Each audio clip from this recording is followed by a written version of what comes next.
Spring is here, and with it comes the celebration of Easter. Now recently I received a request from a friend who asked, which came first, the Easter celebration of Jesus Christ or all this other stuff about goddesses and fertilities and eggs and rabbits and all that? Well, as we approach Easter, the question really isn't uncommon. Modern media loves to plaster the covers of magazines with questions about Jesus or the Bible, since they know that these special issues are guaranteed moneymakers. They also look to run some of the more inflammatory tripe passed off as fact. For example, look at this article in the Guardian newspaper that ran a few years ago. Entitled "The Pagan Roots of Easter," author Heather McDougall leads with, quote, "Easter is a pagan festival. If Easter isn't really about Jesus, then what is it about? Today, we see a secular culture celebrating the spring equinox, whilst religious culture celebrates the resurrection. However, early Christianity made it a pragmatic acceptance of ancient pagan practices, most of which we enjoy today at Easter. The general symbolic story of the death of the Son, which he makes S-O-N, but puts S-U-N in parentheses, on the cross, the constellation of the Southern Cross, and his rebirth overcoming the powers of darkness, was a well-worn story in the ancient world, she claims.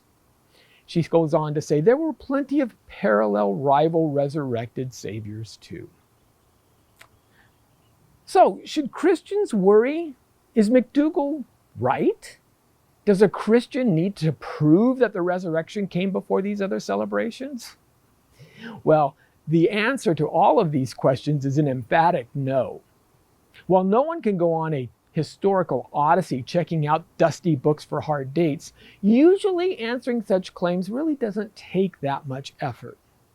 If one were to slow down, just think a bit about what we do know, you can see how quickly these kinds of charges fall apart. But let's start with the most obvious. First of all, seasons are universal. This is the first point one must realize. Everyone throughout history has experienced the change in seasons. Folks like me, living in California, may be an exception, but that's a separate story. Of the 4 seasons, spring has always been the biggest deal because it's the time of more temperate weather where one can come out from indoors. More importantly, it's the time for planting the food that's going to feed you and your family next year. Spring is the time when the trees and the flowers, as you can see, begin to bloom, so the season is associated with new life.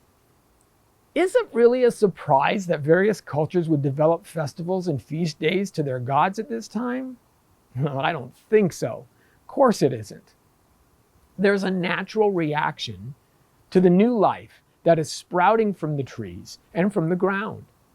Part of that reaction is to tie the days of spring to the concept of new life. And as we know, in early cultures, items like eggs and rabbits, they're natural symbols of new life.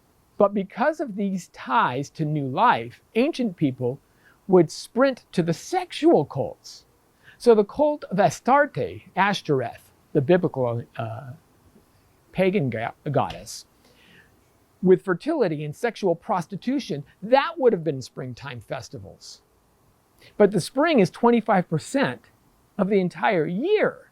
Just because some fertility cults had big orgies and used symbols like eggs and multiplying rabbits, well, that doesn't mean there's any tie whatsoever to the resurrection.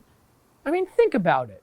What does a Jewish Messiah who rises from the dead have to do with temple prostitutes and creating babies?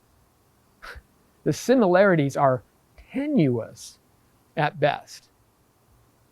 Now, in my next video, I'll go into a little bit more detail about the problem of Jewishness of the resurrection accounts versus these pagan spring rites.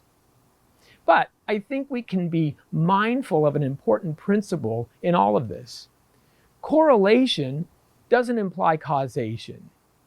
For an example, I use what we'd call the Redskins rule. For 60 years, the outcome of the last home game of the Washington Redskins predicted accurately the outcome of that year's presidential election. When the Redskins won, The incumbent party won the electoral vote for the White House. When the Redskins lost, the non-incumbent party won. The accuracy of that prediction over such a long period of time was very impressive. However, anyone can see that one thing had absolutely nothing to do with the other. For another interesting case, if you want to check this out, you can look at the book, The Case of the Titan, which predicted the sinking of the Titanic some 20 years earlier. So, I hope this first post has helped some in dispelling any worry that the resurrection may have ties to ancient pagan practices. In the next video, we'll just see how flimsy this evidence can be. Until then, God bless and have a happy Easter week.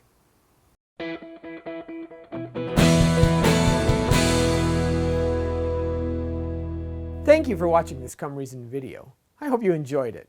If you'd like to see more videos like these, consider subscribing to our Come Reason YouTube channel by clicking on the subscribe button. And you can follow us on social media. Lastly, if you'd like to help keep these kinds of videos free, consider providing a donation by clicking on the donation button beside me. Thank you.